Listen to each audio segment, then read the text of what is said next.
Hey guys, I want to do a quick video update on what I've been working on since last I posted a video.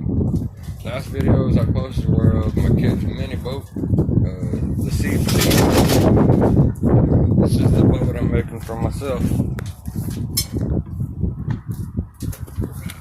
As you can tell, it's a V-hull bottom.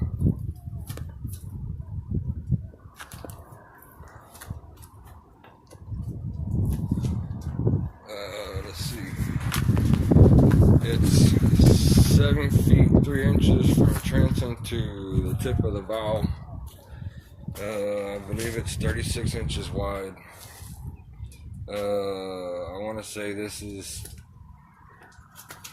Let's take a tape measure and find out, because I really don't remember. Yeah, it's 36 inches wide at the top. It's 14 deep on the sides. Altogether, though, it's 18 or 16 from the point to the top. There's the shape of the rear. This one I did a little bit different from my kid's boat. It's the back half was built traditional plywood or a wood over frame. You see all the extensive framework, the little runners for support on the flooring, on the sides, and then the floor beams, or whatever you call them. I call them floor beams. Everything's being reinforced. For lack of better terms, this part here, I'll call that the backbone. The rest of it all tied together would be the skeleton of the boat. The backbone and these floor plates are all made out of treated lumber. The rest of it's 5mm plywood from Home Depot. Yeah, it's kind of, it sounds like it's thin, but once you add the fiberglass on the outside, it's more than sufficient. It's going to be center steering. This is only for one person, just for me. I want to be able to have room to stand up on either side of the seat, or straddle the seat, maybe straddle the engine, stand up back here in the back. I want to be able to stand and fish. That's why I love plenty of room. I want to have room for my little tackle box, fishing pole, or ice chest, a radio, you know, all the little comforts at home. This one's going to be gas powered, unlike my kid's boat being electric. It'll have a gas go-kart engine right here.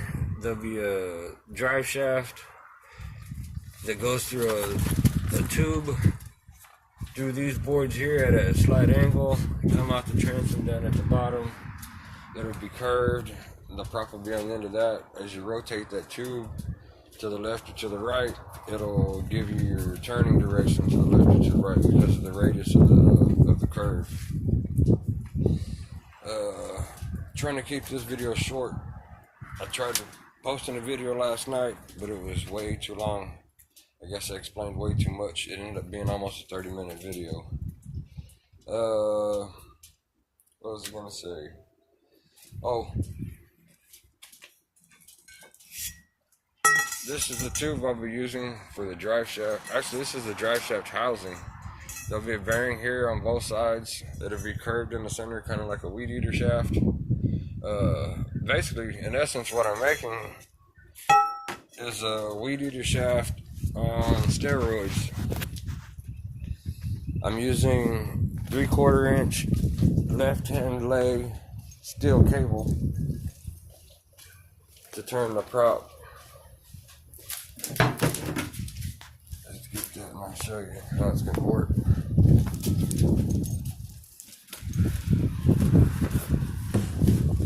This is left-hand lay cable. When you're looking at it, the wires twist this way.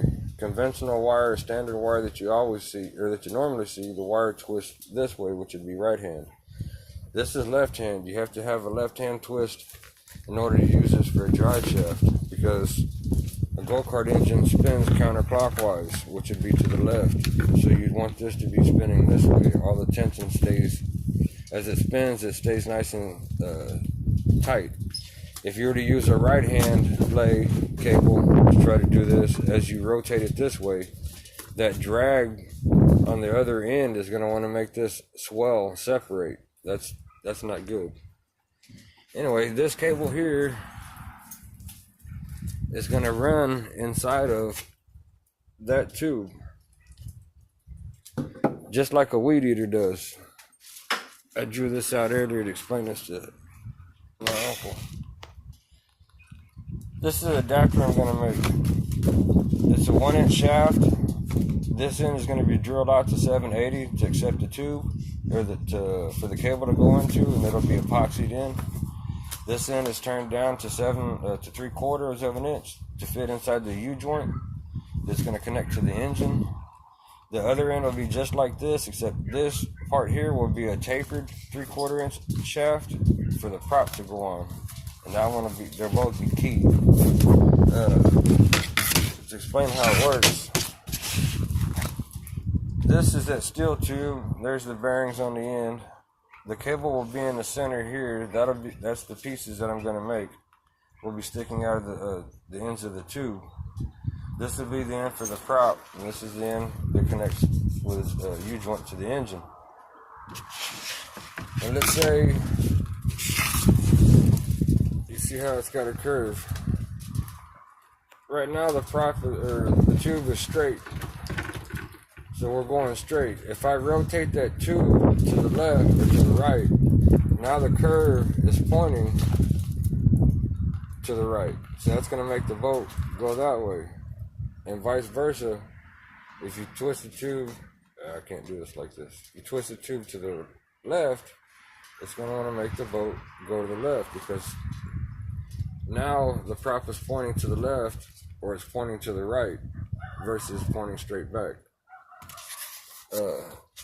Very simple. It's basically kind of like I did my kids, the gas weed eater trolling motor I built for my kids' boat, which it actually worked pretty good. I made too big of a prop for it, and I burnt up the clutch. I might put it back together one day for another boat project, but for now we're going heavy duty go-kart engines.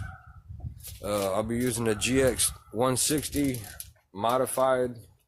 Honda GX160 is a Honda 5.5 horsepower engine. The one I'm using is slightly modified, and it's approximately about 9 horsepower and runs at 6,400 RPMs.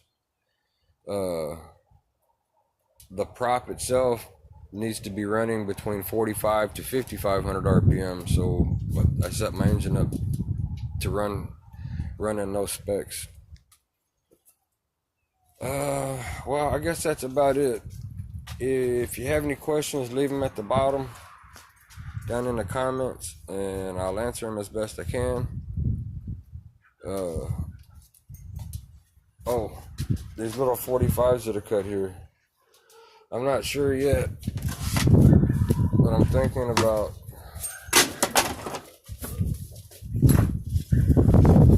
not out of this wood, but I'm thinking about coming out at a 45.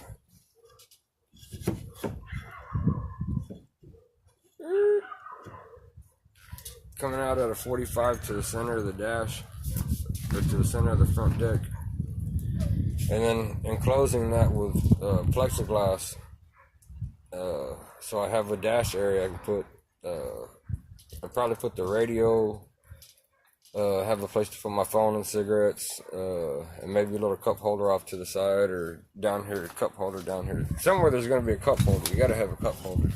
Cup holder and the radio got the two must things when you're out fishing. Anyway, tell me what you think down in the bottom. Give me a thumbs up if you like it. If you don't, tell me why you don't like it.